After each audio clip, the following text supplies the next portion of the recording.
Halo Sobat UNY, pada kesempatan hari ini saya Aulia Anglenisa Fitri dan rekan saya Fitri Aulia Sufidiana akan mewawancarai sebagai tugas akhir mata kuliah berbicara dialektik, yaitu mahasiswa inspiratif Kak Sekar Briani Sauzan.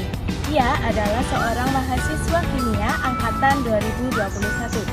Melalui wawancara ini, kita akan menggali lebih dalam mengenai motivasi, strategi, serta pengalaman beliau dalam mengembangkan diri di dunia akademik dan organisasi. Untuk lebih lanjut, simak video sampai akhir ya teman-teman.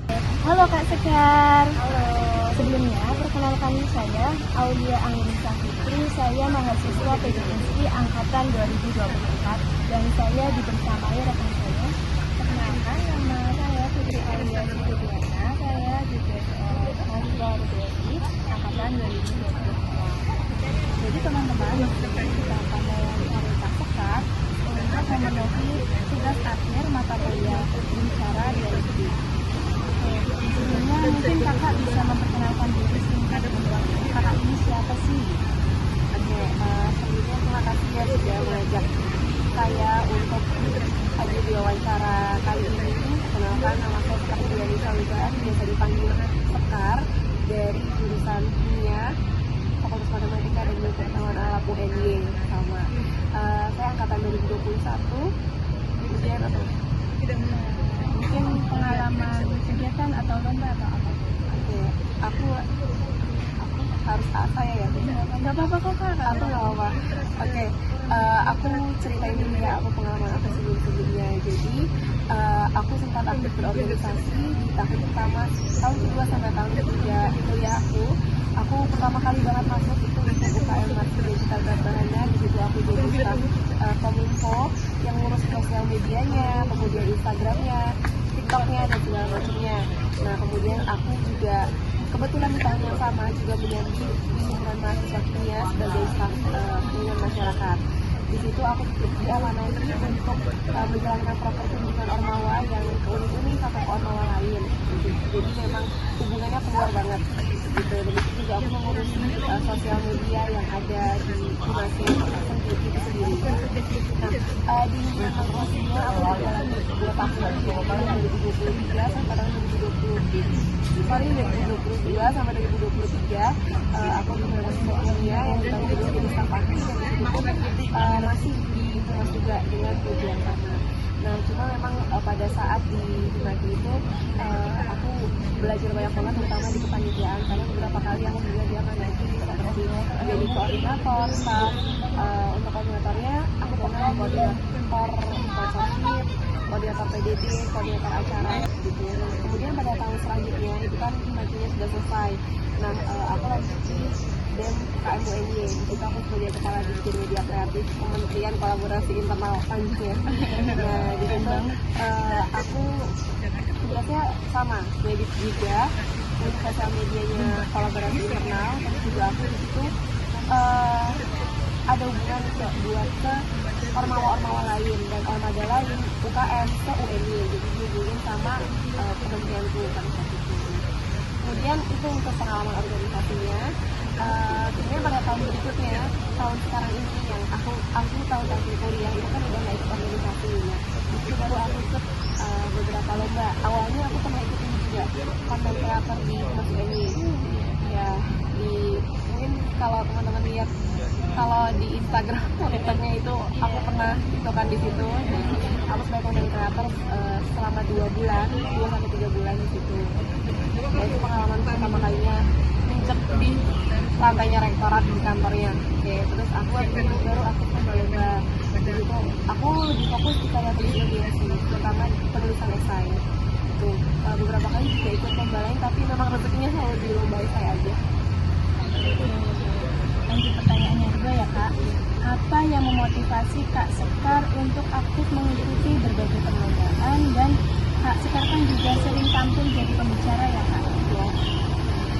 Oke, sebenarnya aku cerita di awal juga ya. Aku awal lomba itu baru di tahun kemarin. Awalnya itu memang diajak teman aja dan di situ pun aku kondisinya emang pada saat aku berorganisasi aku nggak ikut perlombaan apa-apa. Di situ aku mikir aku pengen deh ikut yang akademik banget, apalagi aku dari jurusan kimia kan. Dan akhirnya aku coba dan aku nggak itu kayak keberuntungan aja, di pertama kali aku lomba itu langsung menang. Nah di situ aku berpikir kayaknya aku bisa nih ikut lagi. Tapi sayangnya pas percobaan kedua itu aku lolos final aja enggak, jadi aku nggak bisa dapet juara apapun di situ. Di situ aku emang ada jatuhnya ya, aku berkali-kali juga sering banget nggak lolos final, dan pas final pun sering kali juga nggak lolos sampai juara. Jadi memang nggak selalu ada di atas, itu di awal-awal aku selalu ada di bawah. Sampai di situ aku evaluasi terus kan, kalau kita ikut lomba naskahnya walaupun nggak lolos tetap ada penilaiannya. Nah dari situ aku cek apa sih yang kurang dari aku, terus aku tuh harus perbaiki yang bagian mana. Nah dari situ aku langsung menerapkan karya aku selanjutnya, aku memperbaiki. Terus pada akhirnya setelah 3 bulan aku juara itu aku dapet juara lagi alhamdulillahnya. Di situ aku seneng banget, dan di situ aku mulai lebih rajin lagi, dan ya akhirnya lebih kecandu sih. Jadi kayak pengen aja nih selain bisa ningkatin diri, jadi kayak branding diri juga kan, kalau upload juara gitu kayak keren gitu. Nah, terus aku jadi suka aja untuk lomba. Terus juga selain kita dapat prestasinya, kita juga dapat banyak teman banget sih kalau lomba, karena kan dari berbagai unit ya. Di situ jadi semakin motivasi ngeliat teman-teman yang lain jadi pada aktif lomba gitu. Jadinya aku alhamdulillahnya sampai sekarang aku fokus di lomba sama diskusi karena udah mau semester akhir gitu. Terus tadi yang sebagai pembicara ya, kalau itu sebenarnya tanpa terduga-duga, karena itu kan undangan yang sifatnya, dan itu pun baru di belakangan ini, di tahun-tahun ini aja. Nah itu pun aku awalnya ragu, cuma aku coba-coba aja karena aku memang orangnya suka sama hal-hal yang baru, apalagi itu kesempatan yang nggak datang 2 kali kan, dan nggak semua orang bisa ditawarin sebagai pembicara. Jadi ya di situ aku terima, dan aku belajar juga cara ngomong yang baik dan benar gimana, dan aku merasa skill-skill yang aku dapetin di organisasi di tahun pertama sampai tahun ketiga itu beneran kepake banget di tahunnya aku ikut lomba sama sebagai pembicara. Wah, panjang sekali ya Kak perjalanannya. Yang kedua, dengan banyaknya aktivitas, bagaimana Kak Sekar tuh mengatur waktu antara kuliah, organisasi, perlombaan, atau yang lainnya deh? Oke, kalau cara membagi waktunya pasti aku pakai skala prioritas. Nah itu kayaknya jawaban yang sangat umum ya kalau lagi wawancara. Aku tetap prioritas utama aku adalah kuliah, karena aku ke UI untuk kuliah. Habis itu baru aku melakukan kegiatan yang emang udah jadi prioritas aku, terutama di bidang akademik. Karena di sini aku anak kos, jadi aku nggak terlalu terdistract sama urusan keluarga. Jadi aku bisa benar-benar fokus banget. Nah, aku kasih contoh aja, dalam satu hari itu aku pasti bisa mikir hari itu tuh aku harus ngapain, dan aku harus mengerjakan apa. Kalau contohnya di belakangan ini bukan cuma skripsi aja sama ikut beberapa lomba, jadi aku udah nggak ada kelas. Jadi kebetulan karena aku juga suka olahraga, aku juga suka jalan-jalan. Jadi menurutku antara urusan jalan-jalan sama urusan belajar itu harus imbang, nggak bisa menghilangin jalan-jalannya gitu. Aku pagi pasti aku olahraga sampai jam 9, terus aku karena udah nggak kampus, aku ke kafe atau kemana, dari situ aku ngerjain tugas. Di situ aku juga punya target, aku nggak boleh pulang kalau tugas yang ini belum selesai. Nah itu yang bikin aku jadi semangat. Nah, itulah kenapa aku lebih suka tugas di luar, karena aku ter-pressure untuk selesai gitu. Selanjutnya akan dari saya ya Kak. Untuk pertanyaan yang selanjutnya, pengalaman apa yang menurut Kakak itu paling membanggakan di organisasi?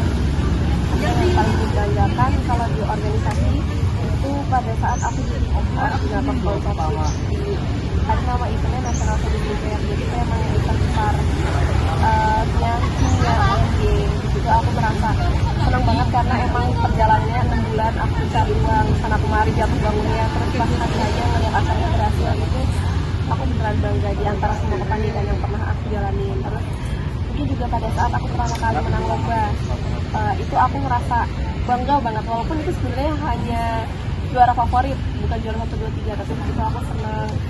Terus yang paling terdekat ini aku paling bangga itu pada saat mendapatkan apresiasi dari FKIPA foto prestatif 1. Nah di situ aku dulu cuma bisa melihat orang bisa ya kayaknya pengen saliman sama Pak Deka, terus foto pakai itu, tapi alhamdulillah ternyata kemarin periode Januari Maret aku bisa dari itu, dan itu aku bangga banget sama diri aku bisa sampai di sini.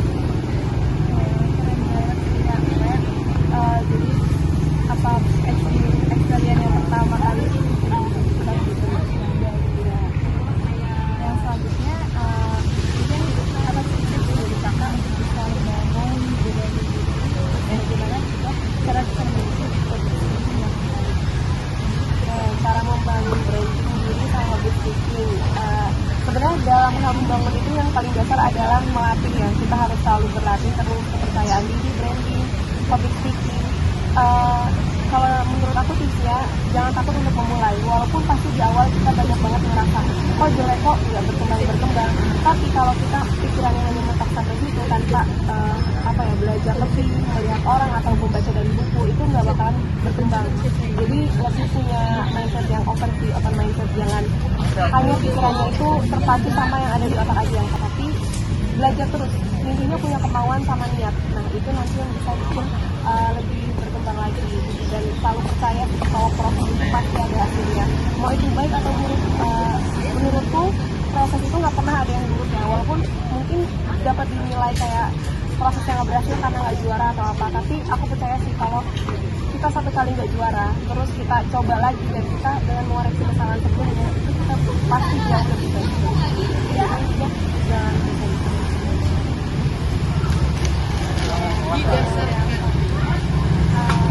pesan dan motivasi dari kakak untuk teman-teman mahasiswa nih supaya bisa berkembang dan pesan aku buat teman-teman mahasiswa, apalagi yang baru awal-awal seperti adik-adik, jangan takut buat ikut apa aja, explore lah semua dunia perkuliahan. Walau kata orang organisasi nggak penting di perkuliahan, ini nggak penting di perkuliahan, tapi menurutku semua hal itu yang sifatnya bermanfaat itu pasti ada gunanya di perkuliahan. Jadi UN-nya itu kan memfasilitasi banyak hal kayak dana perlombaan, organisasi, buat diskusi. Nah itu dimanfaatkan sebaik mungkin. Ikutlah sebanyak-banyaknya, tapi tetap harus tahu kapasitas diri kita segimana. Jadi jangan terlalu mempressure juga, karena kesehatan mental nomor satu tetap ya. Tetap berilah juga buat diri sendiri dan jangan takut untuk ke lingkungan baru. Kalau pengalaman baru mungkin nggak takut ya, nah maksudnya ke lingkungan baru gimana? Jangan ikut ini itu tuh karena ngelihat orang, atau aku pengen ikut ini tapi dia nggak jadi ikut, aku jadi nggak jadi ikut deh gitu. Jadi jangan ikut, lebih bisa menggali diri sendiri, percaya diri aja. Walaupun itu kita belum pernah ngelakuin, kayak aku belum pernah jadi content creator dan aku nggak bisa tiktokan. Aku beraniin diri dan ternyata aku suka. Nah jadi galilah pengalaman sebanyak-banyak di perkuliahan, jangan takut buat gagal. Ya ini memang klasik banget sih. Kalau gagal coba lagi, ya itu emang benar. Coba lagi, coba terus sampai emang puas. Walaupun manusia nggak ada puasnya, tapi ya cobalah sampai kuliah itu.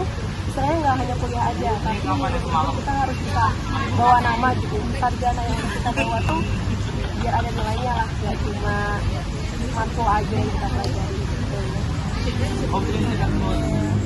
terima kasih kepada Kak Sekar telah meluangkan waktunya untuk kita wawancarai. Semoga apa yang kita dapatkan hari ini dapat membawa manfaat baik bagi saya, rekan saya, dan teman-teman kita semua. Terima kasih Kak. Kita bisa melihat bahwa kunci utama untuk berkembang dan berprestasi adalah motivasi internal yang kuat, manajemen waktu yang baik, serta kemampuan untuk menghadapi tantangan dengan sikap yang positif. Keberanian untuk mencoba hal-hal baru seperti mengikuti perlombaan, tampil di depan umum, dan mengikuti organisasi dapat membentuk kepercayaan diri dan membuka banyak peluang. Demikian sesi wawancara kita pada hari ini.